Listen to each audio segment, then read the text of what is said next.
Today we are going to review solving equations and solving proportions. At any time during this video you feel that I am moving too quickly or you need to go back and review a concept, please feel free to pause and rewind.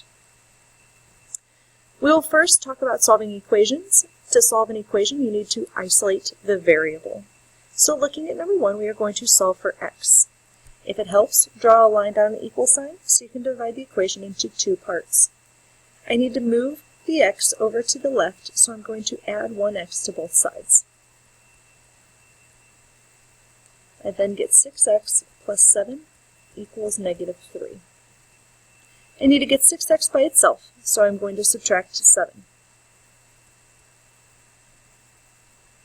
And I get 6x equals negative 10. I'm combining like terms here and becoming more negative. That is 6 times x, so we're going to divide by 6 to get rid of it.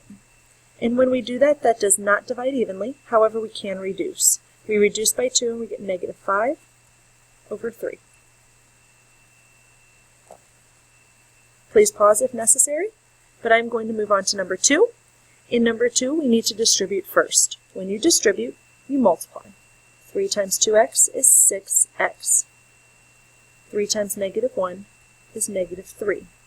Bring everything else down, plus 4 equals 4x minus 3. Again, if it helps, draw a line down the equal sign. You should notice that we need to combine like terms on the left. Negative 3 plus 4 is 1. So this is 6x plus 1 equals 4x minus 3. This now looks very similar to number 1. I'm going to subtract 4x from both sides. I get 2x plus 1 equals negative 3.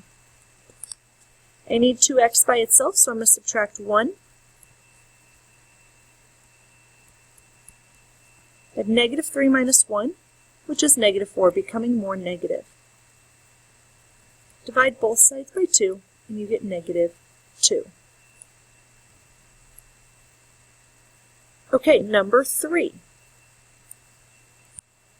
We are going to move the 1/3 x to the left so we can combine our x's.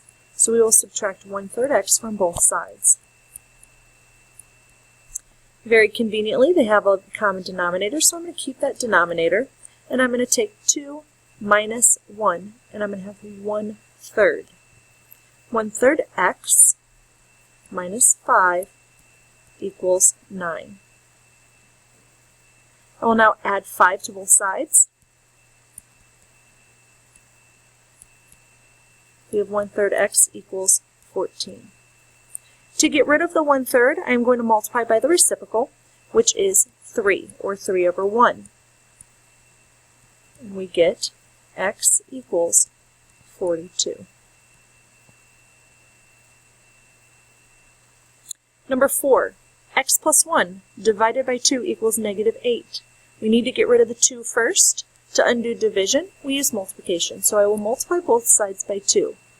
Now when I multiply the left by 2, it actually cancels with the 2 that's on the bottom of the fraction. So all we have left is x plus 1. Negative 8 times positive 2 is negative 16.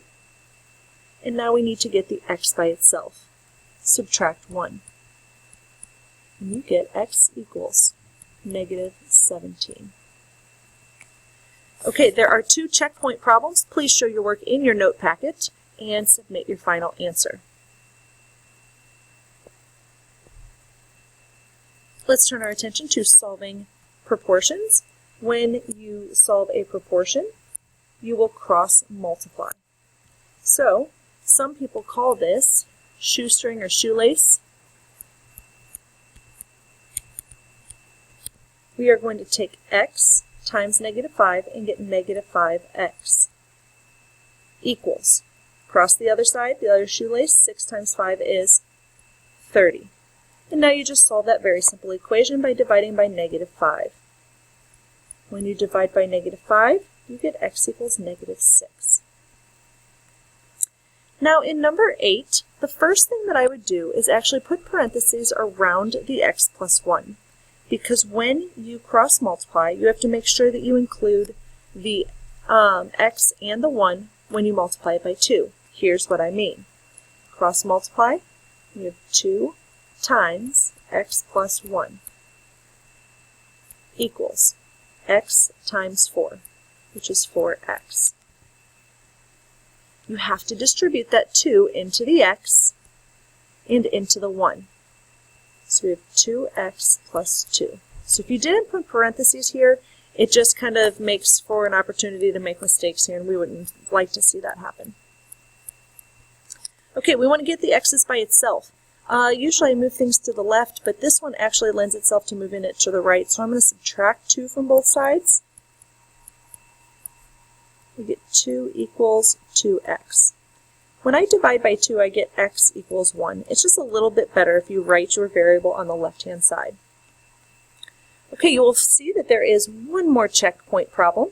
So please, again, show your work in your packet and submit your final answer.